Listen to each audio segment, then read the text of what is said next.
As the saying goes, it's not how you start, it's how you finish. Well, here at Jordan-Hare Stadium, the stands have been emptying before the final whistle blows far too often.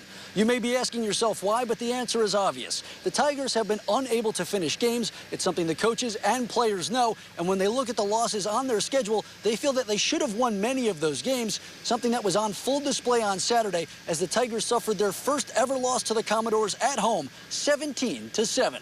Extremely disappointed again. This has been too often a story this year for us, for our players and our fans, and we're just not able to finish. And whether it's finishing drives with points from our field goal unit, or whether it's us not converting third downs, we struggled at all of that today.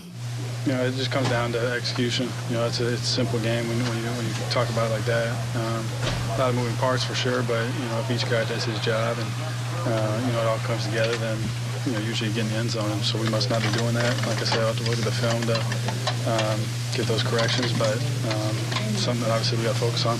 Auburn quarterback Peyton Thorne didn't have a bad game, completing 20 of 29 passes for 239 yards and connecting with Rivaldo Fairweather on a touchdown, but that was the only offense that they would record in the game. Man, we can move the football. Like, we move the football. Like, you check, like, the stats, like, we moving the football. We just got to learn how to finish for real. Like in situations where we need to execute, we just got to execute. Like, on third downs, we got to get the first down. We just got to get the first down, get off the field.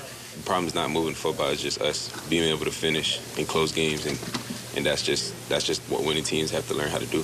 And one glaring issue for the Tigers has come on special teams. With the foot from Fort Payne, Alex McPherson sidelined again. Towns Magoo took over field goal responsibilities and missed 2 attempts on Saturday.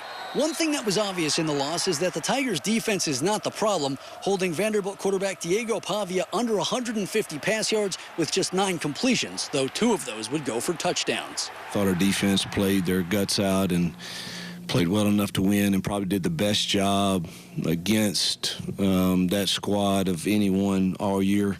Now sitting at 3-6, the Auburn Tigers will have to win out if they want any shot of playing in a bowl game. The coaching staff and players trying to take things one game at a time, and their next opponent is Louisiana Monroe right here on November 16th.